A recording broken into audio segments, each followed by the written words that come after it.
Before we dive into our great conversation today, wanted to give a shout out to Dre Reed Spooky and Brooklyn Attic Books.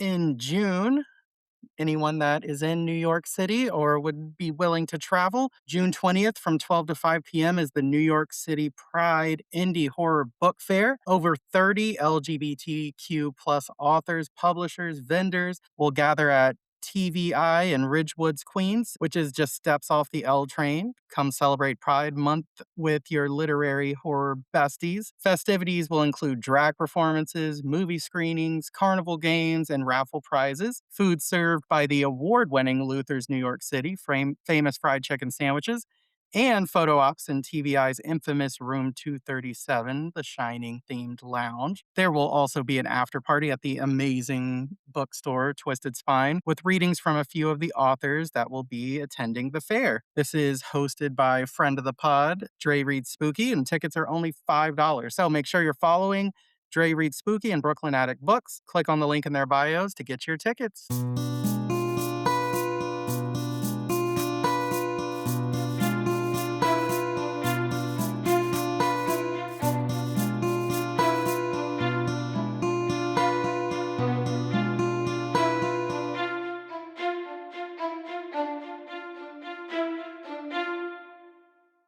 Welcome back to Horrifically Well Read, Bled, and Said. We are so excited to talk to Taylor Grothe, the author of the upcoming Lethal Kiss today, which is kind of a birthday present for me. It comes out the day after my birthday, October 20th this year. Welcome, Taylor. Thank you so much for having me. I'm so excited. I love talking Yes. books. Yes, we are so excited too. And, I read Hollow last year and loved it. And actually, that is a book that I plan. We have a 13-year-old daughter. Yes. That is a book that we are planning as part of a little book club for us that she will be reading. Oh A my lot of things that I think she's just going to love about that book. And that cover. Yeah. Thank you. Well, and Lethal Kiss has an amazing cover too. Oh, So that like, one too. and the Absolutely. one you just revealed, I was like, holy shit, 3 for 3 for Thank amazing covers there. Who's doing your cover work? Is it all the same person? No, it's not. So Hollow's cover is by Chris Merzich, who did T. Kingfisher's covers. My Oh, I God. see that. See, now Yeah. that makes total sense. And then Lethal Kiss's cover is actually also a visual artist. Her name is Rachel Silva, and she's like a feminist artist in LA. Amazing. And Monstrous Beautiful Things cover is done by Abel Clare, who is just like an astonishingly talented painter and visual art. I'm so lucky because all of my covers were made by visual artists and painters as opposed to like digital artists. And digital art is amazing too, but I think that you can feel something really different in my covers because they're just truly really special. They definitely are evocative. They're And ones I that, mean that yeah. truly of like it evokes emotion looking at it. Every time I look at it, I find something new. Oh, The thank two you. that I really looked at, and I'm haven't spent as much time looking at the new one, but I will because there's a lot going on there too. And I'm just like, especially, there are covers too that I love that after I've read the book and I look at them again, I'm like I see Yeah. things. Yeah. So very Thank you. awesome. So okay, lots of themes, lots of things to talk about with Lethal Kiss here. But before I get into those things, what do Yes. you want readers and listeners to know about this book when they pick it up? Well, I think the first thing is that it's a very campy take on dark academia. I think we're really used to dark academia being like the historian or the Atlas Six and like very serious. And I think those themes have their place in dark academia and they're very important. But I also want people to know that you can have fun in dark academia. It can be horrifying and fun. And also, it's not a vampire novel, which I Nope. think is an important distinction. A lot of dark academia lately is vampiric, and it's great, but this is a slightly different tradition. Also, I just want people to have like a really good time. Well, it is all those things, absolutely. Speaking of it not being a vampire novel, as I Yeah. was reading this and looking up your credentials, like, I was like, "Holy shit, I'm very intimidated to talk to you about these things," because, I mean, you're basically Marcella, She's so, a uh same yeah, I am the She yeah, is blonde an expert. Marcella. yeah, I you're name like Happy Mortal. We but, I just wanna talk a little bit about your background and obviously how that influenced what this book is about. Yeah, so I went to Duke University And when We'll I forgive you for that as Maryland alums. got we can't be friends. They're like, we gotta go. Podcast interview over. This is so my partner actually we met at Duke and he ended up going to UNC. So I know a thing or two about traders. Anyway, I love it. I love it.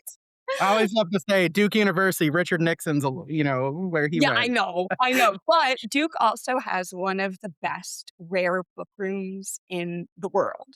Oh, It's called the Robertson Library, and it's really special. So when I was at Duke, I declared a major, and the major was fairy tales and folklore, medieval to present. And I was like enraptured by folktale.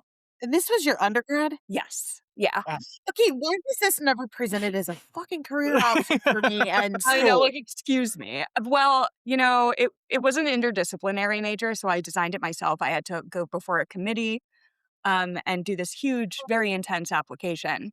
And literally, as soon as I turned in that application, I was like, actually, I really want to study King Arthur, and Arthuriana. So, like, I went through all this trouble, and I ended up focusing on something slightly different.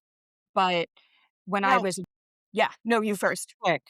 Uh, with all respect, okay, 2 things. 1, I was like this straight A, like above 4.0 with the extra classes, excelled like wonderfully in school, but was terrified as to what I was gonna do for like the rest of my life in succeeding. So like the balls that I wouldn't have even been able to like do this to like think of, "Oh, I know what to design and how to do it." Like, I'm just in awe that you could do that, and secondly, weren't your folks thinking about, like, "Oh, this is she's they're sitting here," were you asked, like, what is your career plan with this?" So my family, I think, so they had two immediate reactions. Okay. The first reaction they had was, "What are you doing?" Yeah, Like, like, did you like an just, like, a business philosophy major. degree? And Like, I "What was are you like, gonna do with this philosophy degree?" it was literally, he was like, "What are you gonna do with that?" And I was like, "Well, I'm gonna go into academia, Dad." And he was my parents are incredible, very complicated people, but incredible in the respect that they were willing to let me try something. And they've always been like that. That's So, awesome. yeah, and I always knew I wanted to go into academia in some capacity. And in junior year, I encountered Nordic Saga, and there was a lot of traded folktale and traded courtly literature between Scandinavia and mainland Western Europe. So these stories communicate with one another, and I just fell in love with it. Overall, this is so funny because this is not real. Like, refute this. My undergraduate advisor was like, "Well, you're one of the foremost scholars on the intersection of Nordic Saga and Arthuriana." And I was like, "I don't believe that. That feels fake." I was like 20. Yeah, how okay. awesome is that? I Okay, was this like, is what I'm saying. So please put that listen, in writing so I can just, like, tape that to my back whenever I walk around somewhere. I this was is Well, first of crazy. all, I was like, "Who am I? Who am I to have that This as like okay, and this is why I'm sorry. This is why I was bringing up the fact of like, okay, I wasn't a stupid kid. I was very smart. But in terms of like knowing what the hell I wanted to do and even have that type of, I mean, to have that level of like knowledge of where you're going and have, obviously you were, then they're like, yeah, at 20 years old, you have this. Like, were you a very like self aware person? I think I was very academically aware. Okay. I think I just kind of knew what I wanted to do. Okay. That's awesome. However, and this is where the inspiration from Lethal Kiss actually came from. I was a senior and I was working really hard at a relatively high level, and I was taking graduate level work, and I was doing multiple independent studies and writing my honors thesis. And I had this professor who deeply harmed my sense of stability in Mm, academia. Yeah. He was like a mediocre white man. I was Say less. most are. I right? Like, there are non-mediocre white men. I Yeah. one. But this guy ruined my sense of self in academia, and he kind of just made me question what academia was really for. And at the same time, my advisor, who taught me my first class in Arthuriana and ended up being my thesis advisor, And also, my advisor for my major overall was saying how she was growing very disenchanted with the university's culture and in Oh, no. overall. And I had a situation with this professor where I turned in my final paper for my independent study with him, and with 5 hours before the grade submission deadline. So, not even like the deadline for the paper, the deadline for the semester, where if I didn't have a final grade, I would get an incomplete and it would just like look bad. He emailed me and he said, "Your paper's a bunch of fluff. You didn't gain anything from our independent study. I need you to, in the next 5 hours, produce a 15-page survey piece of everything you've learned." And of course, I was like beside myself, because also, That sounds a very valid crash out. yeah, and But, like, I no time. forbid. You're like, "Please hold. Yeah. I will be rescheduling that after I'm done," because I'm sure you were like, "Bet." I was like fully crying in my bed and also like writing the paper at the same time. Uh-huh. And my partner, who at that time was my fiance, kept like coming in with tissues, and I'd be there like, "Oh my god, I'm gonna fail. I'm gonna," Right. So I was like, "What am I doing?" Like, I don't want to be surrounded by people who think this way about undergraduates Yeah. because undergraduates are humans. We're not Right. like chaff for the mill. We're human beings, and if that's the culture that I'm seeing reflected and was seeing reflected through my advisor's eyes and now this professor's eyes, who I really idolized him before this semester, I wasn't quite sure I wanted to be in academia. And you know how, like, if you just start to see one thing wrong, you suddenly start to Yeah. see more instances of those things going Yes. away? Especially, like, you went from, like, enchanted to disenchanted, It right? feels like The spell starts to kind of wear off or yeah, the one of my favorite movies, I love They Live from John Carpenter, where they have those glasses that you put on and suddenly you can see who's an alien. And it Yeah. those moments where it's like someone gave you those glasses, you can't take them off again. Exactly. That's exactly how it felt, and every time, so I had enrolled in a master's program at Duke, and because of circumstances with my partner's job, we were going to have to move, and the choice was, "Oh, do I stay in my master's to PhD track?" And we're separated for 2 years, "Or do I drop out and try and figure out what I would like to actually do with the rest of my life?" Mm. And I chose the latter, but I was like, "Well, what if I hadn't chosen the latter? What if I'd stayed in academia and tried to address these huge systemic issues?" And that's how Lethal Kiss came to be. But wow. yeah, it took me a really long time to get there. I think I had to like sit with it for a good decade. That's But pretty amazing, though. Can you go into it a little bit more then of how that came out after over that decade, like a highlight of that? yeah, so I I tried many different things over the course of that decade. I owned a brewery. Wow. Um, which, by the way, is like 90% janitor work, which is I was gonna say that to That they you. said it was keeping it clean was like I we've heard that before. always, Yeah. as my and I'm always promoting Ali Ward's Ologies.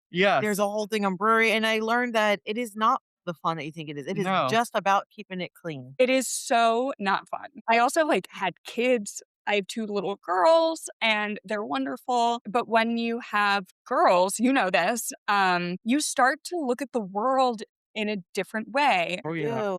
I worry about them going into academia, and we've considered moving abroad because Western academia isn't what it is Right. overseas in America. So, this is to say, I had a bunch of life experiences happen to me that changed fundamentally the way I interacted with the patriarchal system of academia. And at the same time, I'm still deeply in love with the source materials that academia led me to. Mm. So it's this weird push and pull where I really love and respect and honor these folkloric traditions. And I still read a lot of that stuff and I'm still subscribed to academic journals, but you wouldn't catch me dead at an American university for so many reasons. Yeah. So, I find it really, like it's like the purity of it, of the actual stories and the source of everything remains beautiful, but it's the system with which that you have to study in that is become disenchanted for you or just your eyes are open to. that patriarchal and often, unfair system. Right. Yeah, I think too, something that you see in Lethal Kiss, or I hope that readers will see, is these people, Marcella and Lacey, are really wonderful scholars, but that doesn't mean that they fit into the system of academia. And Lacey is a really good example of that. She's an autistic person who has been kind of denying that part of herself and leaning into the one thing that she thinks that she knows how to do, which is be a good student, be a good professor, attain tenure and like profit question mark. And yet she never is comfortable. She never feels like she can rest because the system is so deeply flawed. I think that's such a fantastic thing that you said. It's like all the skills, all the capabilities, like you would think absolute perfect candidate for this. And yet when placed into that system, it's not an environment for which for them to thrive. And then the question is to be asked then, who is it for? It's almost like they'd rather have less smart, less capable people, but ones that fit more into the rigidity or the format of the system to excel versus those that actually come by it naturally. Exactly. And I think that is actually reality. True. Yeah, that's what I'm saying. That's what I feel like you ended up seeing. Is it doesn't matter how talented and naturally, like in your own personal experience, it's like there's a difference between. I guess what I would say is almost like, uh, okay, this is looking at this. This is a great book. Not you in general. I'm just saying this as an example. This is a great book, but is it marketable? Mhm. It's like that. It's like no one's saying that the writing's not wonderful and great, whatever. It's like, but that's a completely different thing than when someone's making a business decision of is this marketable and how do I promote it, and that's almost they're just 2 entirely different systems. Totally. And I do think that academia, for better or worse, actually just for the worse, is a system that is, at least in America, about homogeneity. Mm. I love that. That is such a great not that I'm happy about it, but I love that, that's the analysis that you've taken from it. Mhm. It's like, we don't want anybody to be different. Right. And I think they would protest to the contrary. They'd be like, no, no, we want like diversity. Oh, I'm Uh, sure they do. right. And they don't. Right. So they honor the same kind of white, high achieving man all the time. And if you like And I walk, hope that high achieving was in quotes there for yeah, yeah, right. You see me doing my air quotes. yeah. And I think this is just endemic. It's not just academia, but academia is a really good place to plumb Huh? that Mhm. because it's providing like a limited structure Right. within which to look at that. It And also, it's horrifying. It's Yeah. like very scary. You know what? They're like to know that there are these other systems of social systems, whether it's healthcare, academia, government, we see that, right? That we can see it repeated. Well, I think it's funny because, one, I wanna say, like, it was funny when I started in University of Maryland Yeah. 25 years ago. It was like for a public, especially in like university, was really highly ranked in literature. That's what I went for there.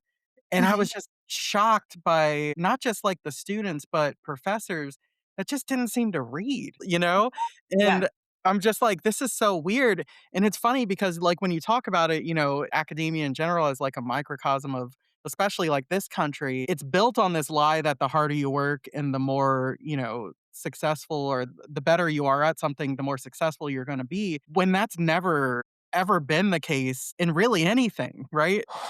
right. No, you could the most mediocre white men, I think it's called failing up. Well, Yep, yeah, but it's like, yeah, the harder you work, because it's like, I definitely was like, I feel you so much, Lacey, where it's just like the point, like this job is to read and to write about it and to, further study. And it's like, that is like not what is really being rewarded within the system. exactly. And I think there's a line in there. I'm going to butcher it, but she's just like, I all I do is try. All I want to do is like do my work and come home and feel like satisfied that I've done like a good job, and I can't seem to feel safe in that. Like Mhm. she just has such trouble locating herself in the system, and that's because the system isn't built for her. That sounds exhausting, like, almost like there's never, like, for lack of a better word, like, a home base, like, it's never like, "Let me hit pause," or, like, when you're describing that line, it feels like, you're treading water. It's like, when can you get to a place to hold on or get out,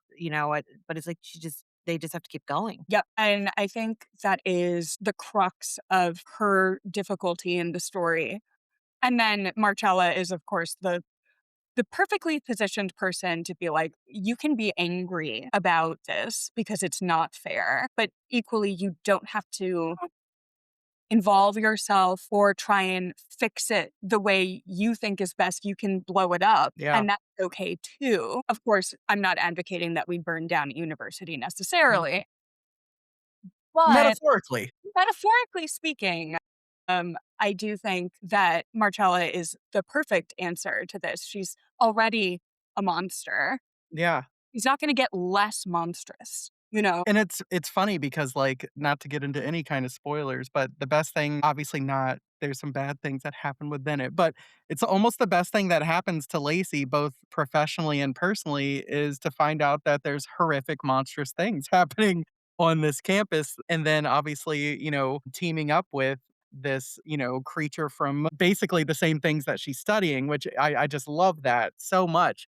And, I want to get into because, like you said, she is not a vampire. And from the very beginning, like the opening chapters, you kind of see what she can do.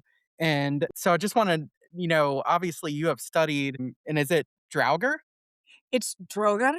It looks like Oh, okay. yeah, yeah, no, okay. You can call it No, I that when I see the words, I'm just like, "Ah, I can't wait to talk to hear how this is actually supposed to be said." But, that like, this creature, obviously, within, some of the folklore that you've studied, like, is so fascinating because it's, like, slightly vampire adjacent, but so much more interesting at the same time. thank you, yeah, so Drogon are revenants, like vampires, and like zombies. They're kind of in the middle between, like, ghost, zombie, and Yes. vampire, and in Nordic literature, they're typically men who Okay. have died in such a manner that their spirit can't find rest, and one of the reasons their spirit can't find rest is because they weren't buried properly. So, yeah, so this is a slightly different take on it, and I will never claim the purity of this story. This is fiction. But I studied Drogon and vampires and Vative and all of these creepy after death walkers, afterganger. They are people who die and then stick around, which is, important plot wise without getting Mhm. spoilers. I like how they are almost like succubi. Oh, They are deriving their power from the misery and the life source of the people they are attacking. They stick around to terrorize. so it's your Um, mom. so they're, I mean, more first. No, that's so cool. The way and it's funny though because Marcella also has whether it's from experience and I love how there's some explicit stories, but then there's just hints of this long life that she's lived and this sort of like morality and code that she's developed along the way is so interesting. And like a character like that, like I just absolutely love when we think of, Anne Rice or like all these different ones of like these ancient sort of characters and like that has to be so fun to write like in her dialogue and all of these different things and you do it so well but I just love that like when a monster has like this code of morality too. Thank you. Yeah, I think the Crazy. goal was to make a monster who was more moral than the other monsters. Yeah, That's so crazy cool. human and truly monster. Yeah. Yeah, and I think, she's such a complicated person. Yes. She lived a very tough life, and at around the three-quarter point of the book, you get her, like, traumatic origin story, Mhm. and she's been kind of reclaiming who she is across hundreds of years, and because of that, has developed her own unique system of dealing with the monstrosity that she has to perpetuate in order to survive. And she's a deeply loving person who has been told for centuries that the way she exists is wrong. Mhm. That intersects with how Lacey thinks of herself as kind of innately poorly made or Mhm. incorrect. And I think they only could have had each other. They only could have had somebody who fit them in that particular way, which is hopefully what makes the romance compelling, but also what makes the scariness of this story compelling. Like if they lose each other, if one of them dies at the hands of these monsters, that's it. They've lost it. Yep. In so many ways, horror and romance go nicely together. This is one of them. Falling in Yeah. love is scary.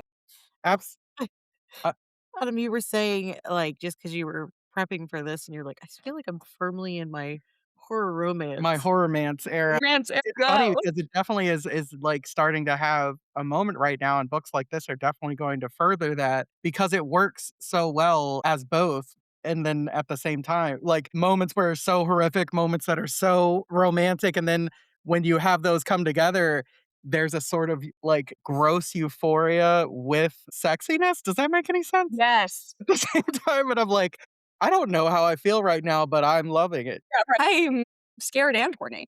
Yeah. Horny and scared.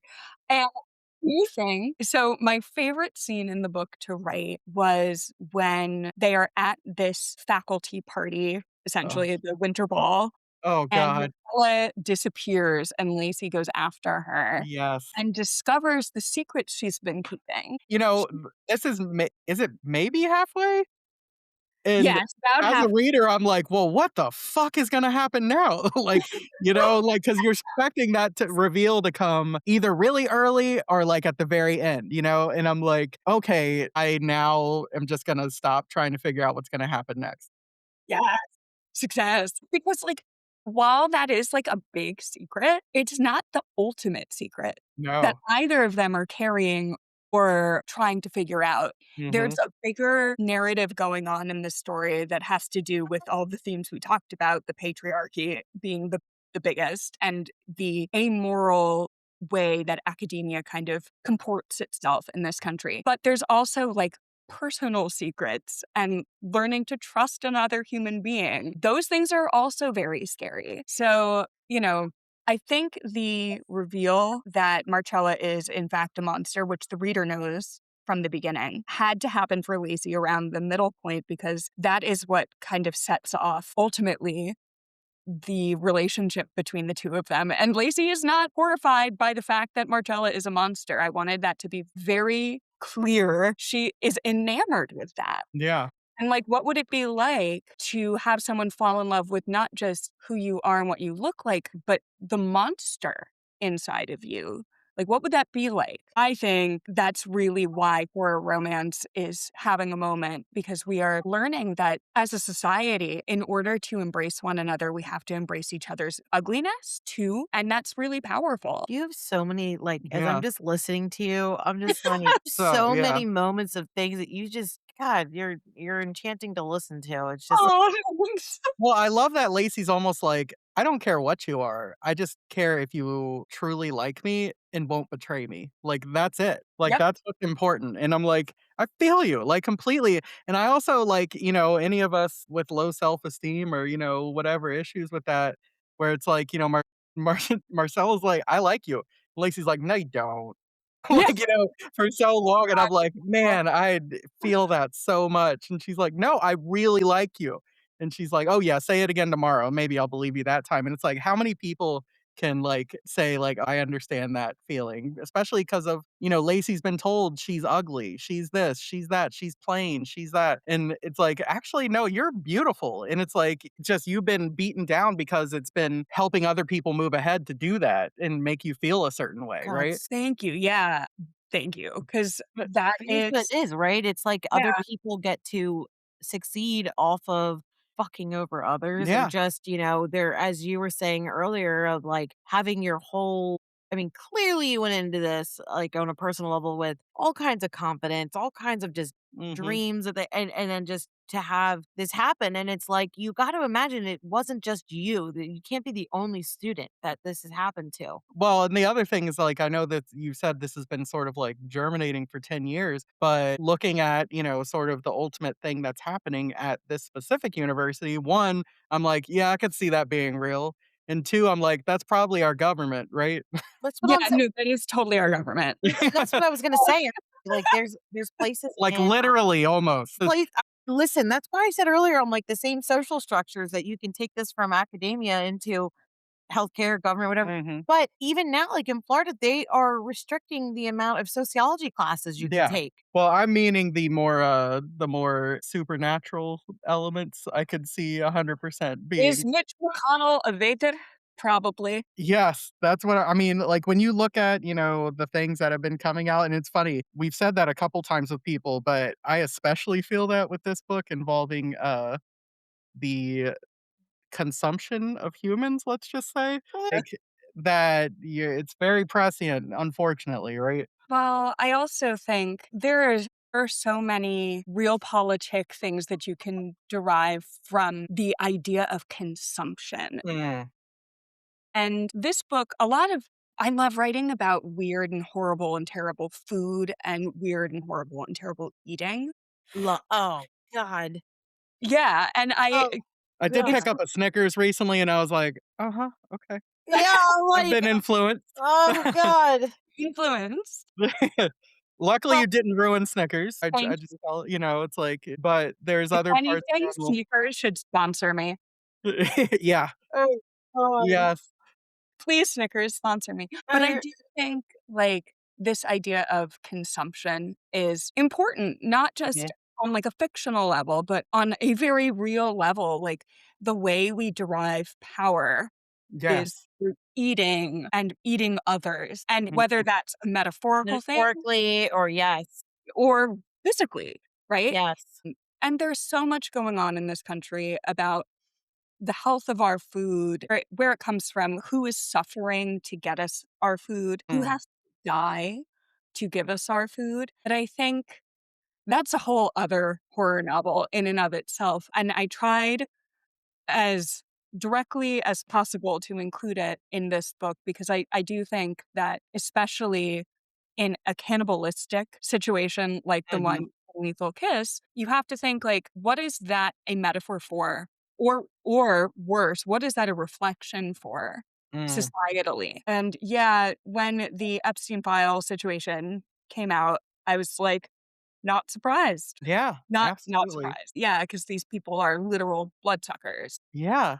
I think the other thing that, that happens multiple times in this book and, when you talk about that professor that did that to you, it's the nonchalant way they will completely ruin a person's life. Like, without any regret, without even thinking about it a second time, that you worked, 4 years that for this, and it's like, "You know what? I'm just gonna be an asshole because I can," Yeah. whether it's because they're intimidated, whatever it is, and it's like It was and a just power know trip. well, obviously, yeah, and it's just like, but just to have no like, I could never live with myself having done something like that to someone, and the fact that that's just a Tuesday to them, right? I think there's a level of I think I'm teaching a lesson. I think I'm entitled to like I mean, I remember this guy where I had the sociology class for Dr. Bittner, American Family. Like I would sit there and pay so much fucking attention, write down every note, and then we would go to take the test.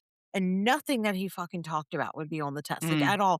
And he would brag about how he'd have to grade on a curve to try to get his best students to get to a C. yeah, And I'm like, "Then you're doing something wrong. Like, why are you pleased with this?" But he was tenured and he didn't give a fuck. yep. Side note, if I Yep. forget to mention this, to you, Taylor, have you by chance read Olivia Blake's, Girl Dinner? No, it has been on my list for I literally have it on my Kindle, and I'm just like, "When will I have time?" Okay. Well, I think you should prioritize it, and the reason for that is I think it will give you a lot of satisfaction because the themes of this book is dealing with cannibalism, but it is within an academic, and she's dealing with all this shit of God, trying I to love be a Wallaby. professor as like a female and like the males and like all this stuff of just like this is fucking bullshit. And she's got a baby, but like she's trying to do motherhood at the same time. And it's very like feeling like it's on brand for what is Mhm. important to you of just like this is so fucked up. Yeah. I love Wallaby. I had the distinct pleasure of meeting her at BookCon while we were, like, in between panels, and she was so kind, and I love her books. She is a master of dark academia, there is Yeah. no question. She's, like, the reigning queen. Mhm. And one of the reasons, I think, is she's so incisive about these issues. She's so clear about them. There's no wishy-washy. There's no wondering where her characters or she stands on these Mm, issues.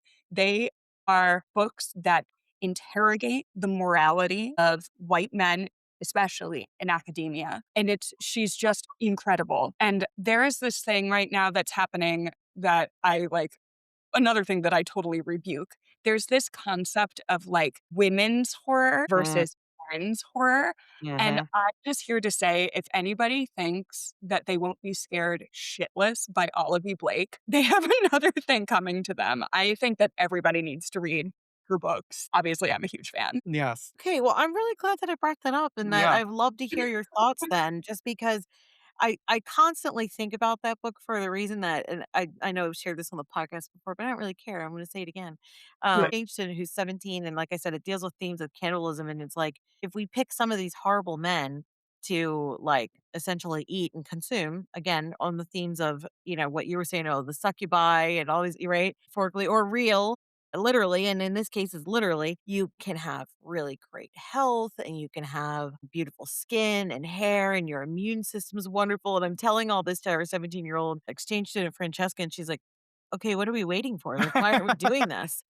Why aren't we And I doing just her reaction of like, I don't understand. Like, Mhm. and it's just like, I mean, that gives me hope for a younger generation to be Yep. like, fuck this. We're not Nope. dealing with it. Not having it. I love Yeah, that. I have to say that I mean, my kids are young, but they've grown up in a very horror-filled household where we don't really pull punches. We talk about difficult things. They're young, they're 7 and 9, and even now, they're like, "Donald Trump's a bad man." I'm like, "You are right. Mhm. You Yep. Yep. run for president, You're please. like, go on, go on. What else? What do you have? Yep. Mhm. I will pay for your campaign ads." No, no. Like, I do think Yesterday, speaking of that, our daughter Annabelle said she heard someone say in school, so she's 7th grade, and so she's like, she heard someone say, "I hate trans people," and she was like, "Hey, real quick, are you a Christian?" They're like, "Yeah, I am." She's like, "Great. God says you're supposed to love everyone." I And they're like, got it her. "Yeah," and then she said she heard someone say, they were going like, they're learning about different regions and tribes and, like, religions in, like, the world, and she said, they said like, "Oh, I hate Muslims," and she was like, "Oh, real quick, yeah, you're a Christian, right?" And they're like, "Yeah, I am." She's like, "Okay, yeah, again, God says to love," like a different person. They're like, "No," and she's like, "No, who are you to be?" They're like, "If Jesus says to love everyone, Mhm. and you're supposed to love, he loves everyone. It's like, aren't you supposed to be spreading the word to them, not hating them?" And like she just leaves a couple bombs and then walks away. Yep. And she's like, "I'm not even a believer really anymore of this. I just know my Bible." And Yeah. she's like, and she's like, "I just hate hearing people spread hate." Yep. And I was like, "This is so good. I love how you basically, instead of going directly at them, I love how you're like, you're a Christian, right?" And you get them. Like, I Yeah. was like, "This is the best sales approach. I'm so Get proud that of you." buy-in. But This just the is fact that she's like, "I'm not tolerating it. I will not tolerate it." And I am proud of her for doing that because even she said she heard some people saying, this one particular kid saying a ton of shit about Bad Bunny after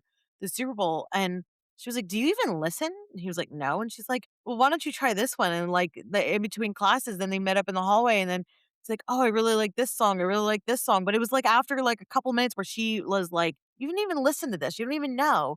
And then now like the kid's a big Bad Bunny fan. Yeah. That's crazy. honestly, that's amazing. My kids You just are need someone also that's willing to deal with some bullshit of confrontation and not, and Yeah. your kids sound like they're already getting to that point of saying like, "I'm going to not be afraid of saying what I need to say." well, I also think generationally, this is the impact that horror has, and also like telling the truth. But my kids are young horror readers, and we, as I said a couple minutes ago, we don't really pull any punches around our house because the truth dies in the dark, you know. And I'm very passionate about bringing horror to young people, as I think it tells the truth more than most genres. Really does. And I think this is like the real impact that telling the truth has for a younger generation. It's one of the reasons I was thrilled to debut in YA. I'm happy to be an adult now too.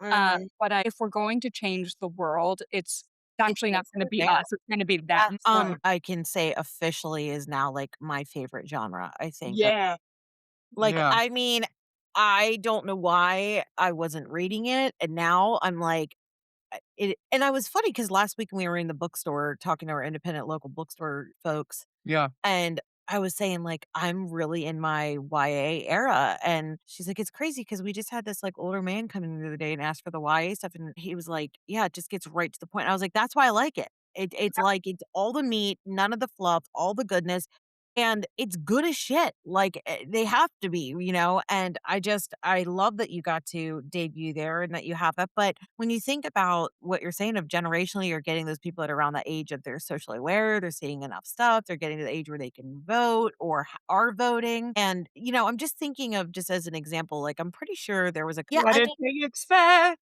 yeah, and again, I don't know if this is me with, like, pattern recognition or how, like, there's so much discernment that people have, like, when they're, at least like Adam and I said, we have a couple of different diagnoses here, Oh, but yeah.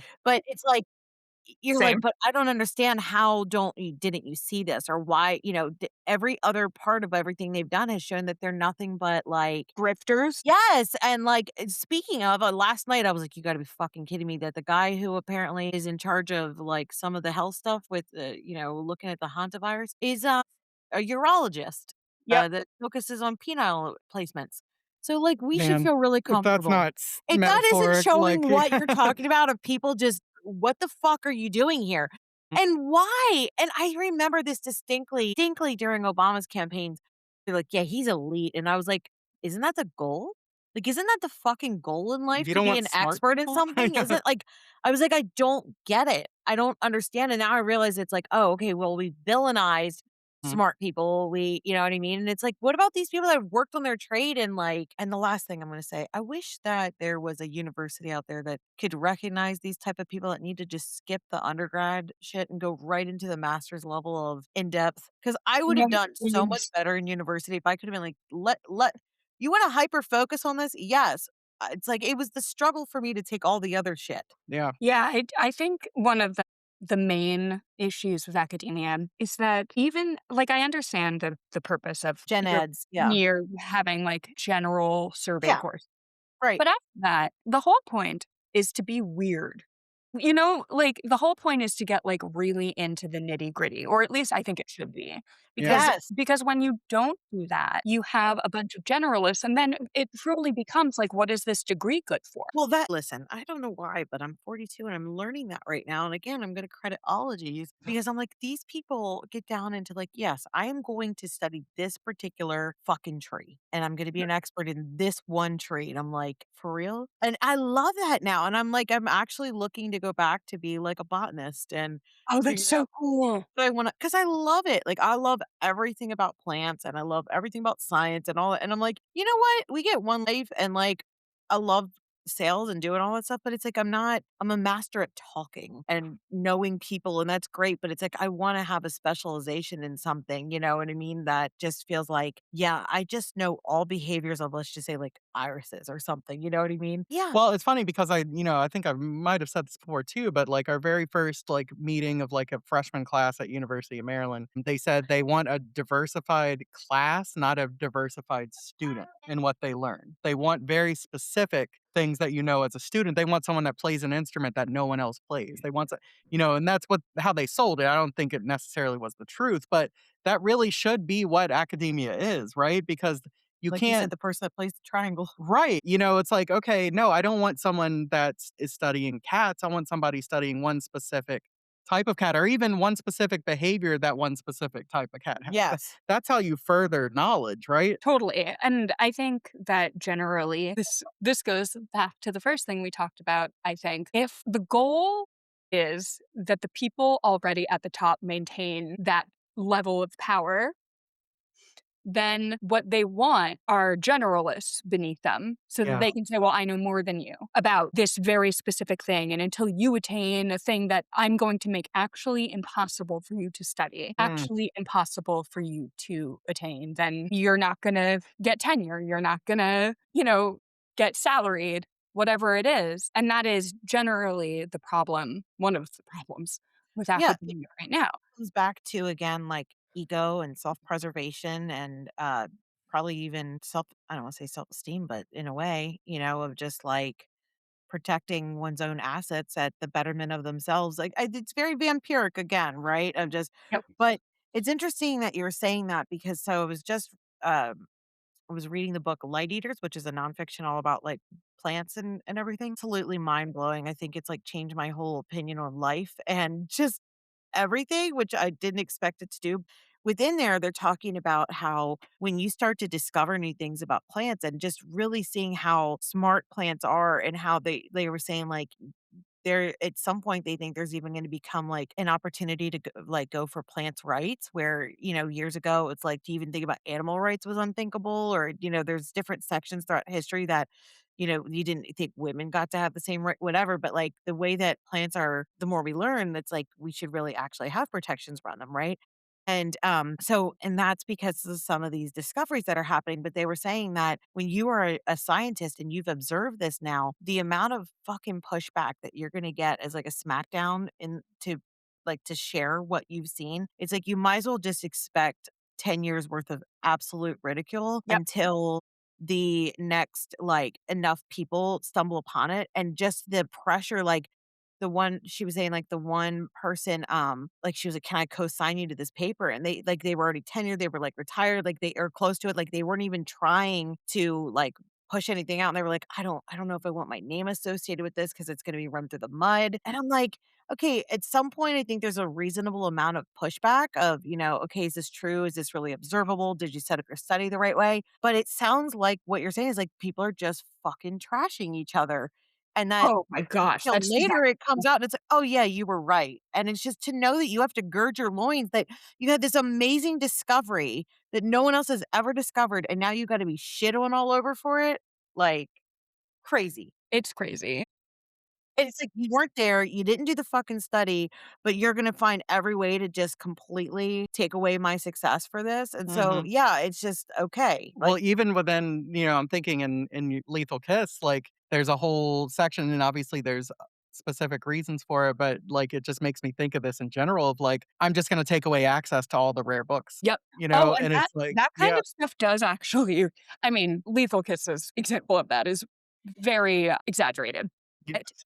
But it does happen that, like, you'll just be taken off a course, you'll be taken off a project, you won't get the same level of access, and that is the reality. What happens in Lethal Kiss is, at first, Lacey has all this access, and then as she gets closer and closer to the truth, and the monstrosities that are operating at the university realize that something is up, her level of access shrinks, and that is the case in academia, that's the case in politics. The closer you get to the truth, the harder it is to actually access it because people have a vested interest in you not finding out what's actually going on. And the people that are at the top, did somebody at some point say, "You know what? I'll invite you in, I'll let you in." Is this like cliquish In of like academia, and the nepotism or whatever it is to be like, "I'll give you access to this." I mean, it if you it do the doesn't right things, actually like it sounds like those who have actually earned it are withheld from it, but how do those people they have their own vested interest to keep certain people at the top or loyalists. I mean, Mhm. it comes back to our government again. Yes. Well, it's like, obviously, it's like, "This man, oh, that man's not available anymore, who's the next man we can do?" Yeah. It's like in Lethal Kiss, it even works that way, and it's like, "Who's it gonna Lyle Evan, oh," so it's like, yeah, "Oh, it's like, great." well, Arjun's not available anymore, then we're gonna do the next guy down, ignoring that there are women and femmes and non-binary folks who could easily be more qualified Yeah, and more available and harder right, working because they've had and to suffer.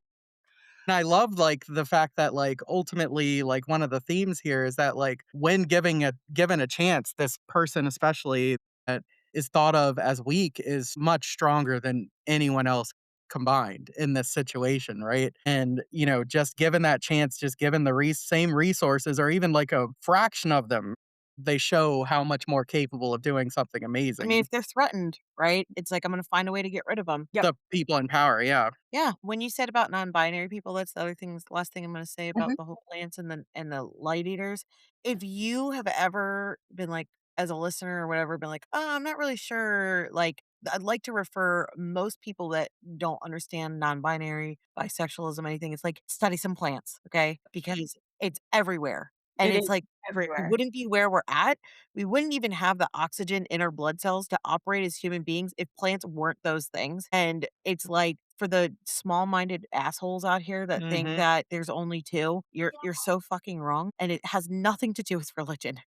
Yep. Um, and it's just I found that to be just, like, fascinating. And obviously we've seen it in, like, certain birds that'll be, like, half male, half female. You Mushrooms. can see it literally displayed and split down their body, but, like, it's crazy just how much we as humans are just small-minded, stupid-minded, and, like, can't look at, other aspects of this that naturally occur that actually you wouldn't even be where you're at. You wouldn't have the foods that you have. You wouldn't have the if things were so, binary because it isn't anywhere else. Well, Marcella is a gender fluid shapeshifter, and I was adamant that she remained so.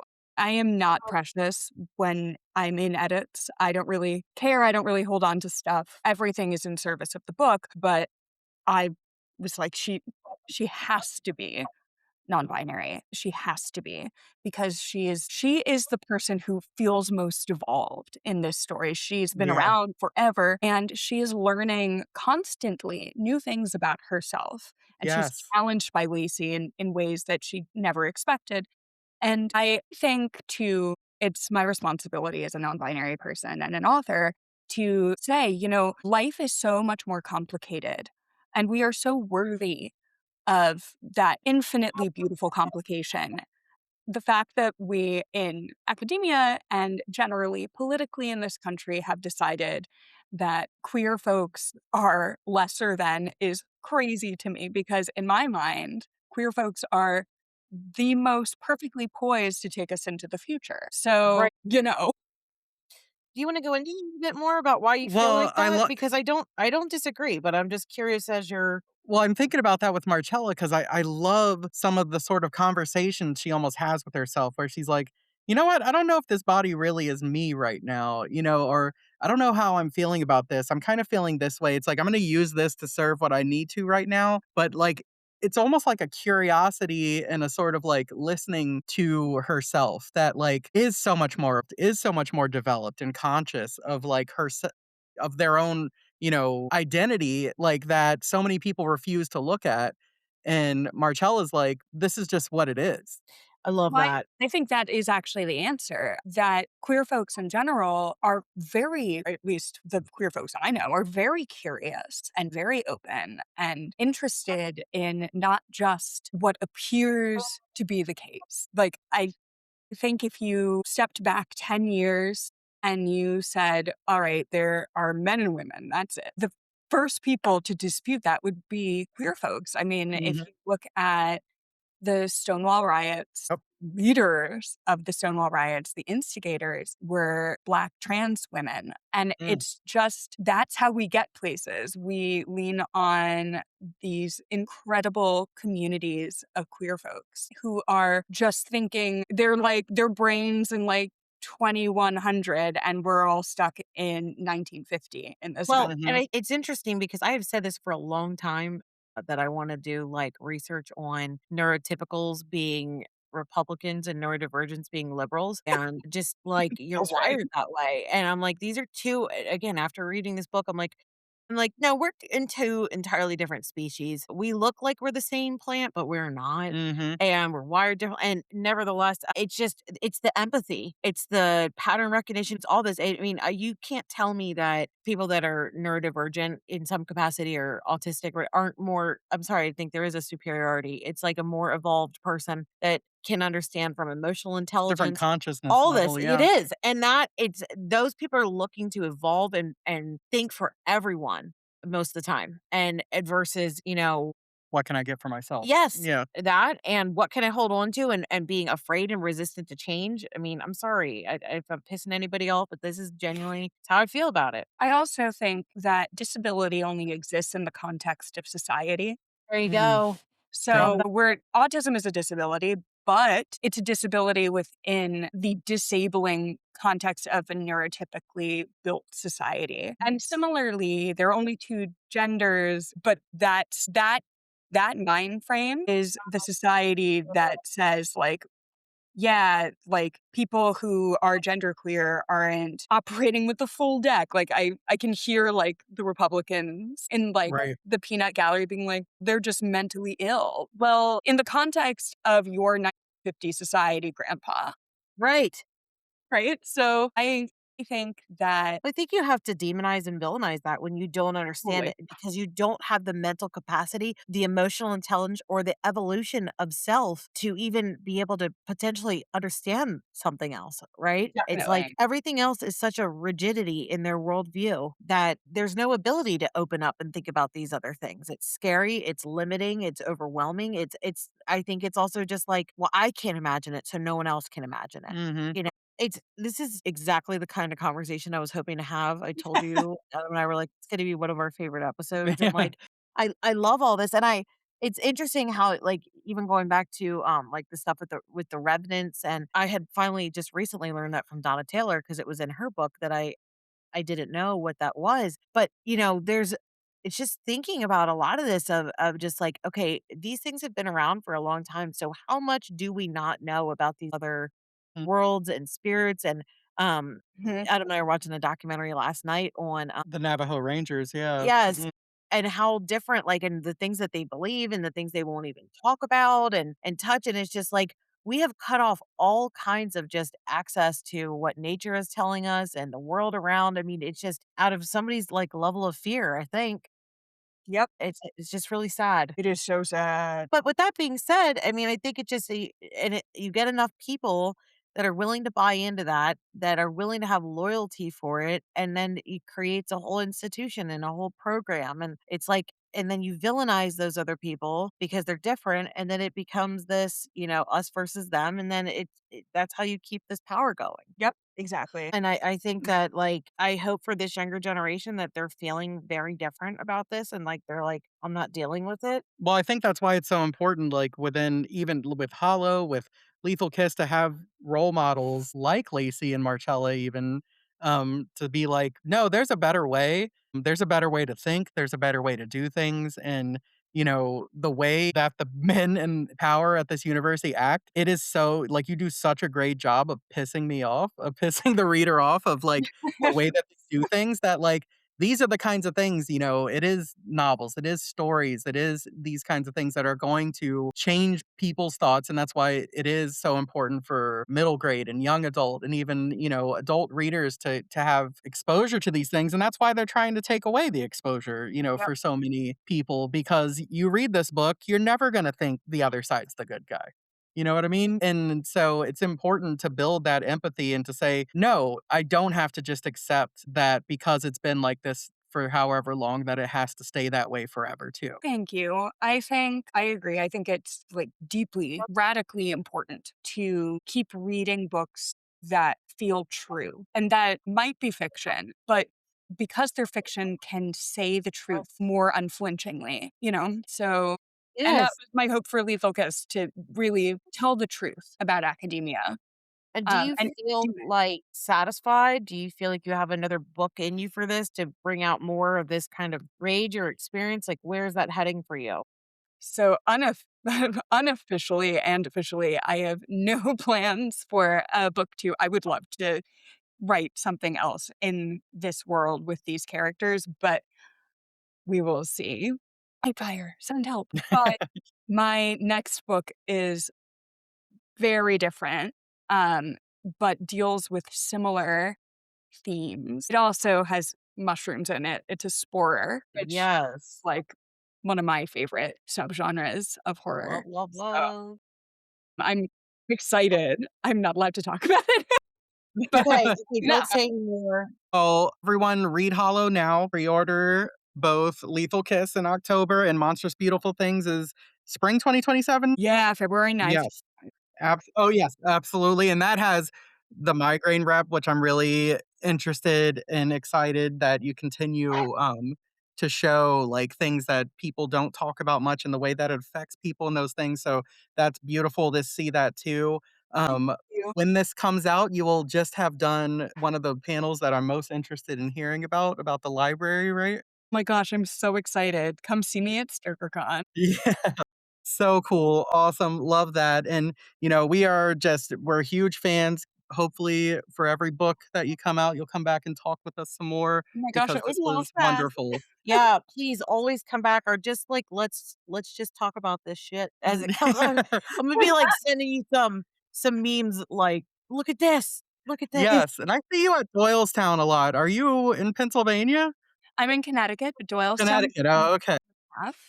Yeah. So It's we just a hot we're skip of there. Not too far.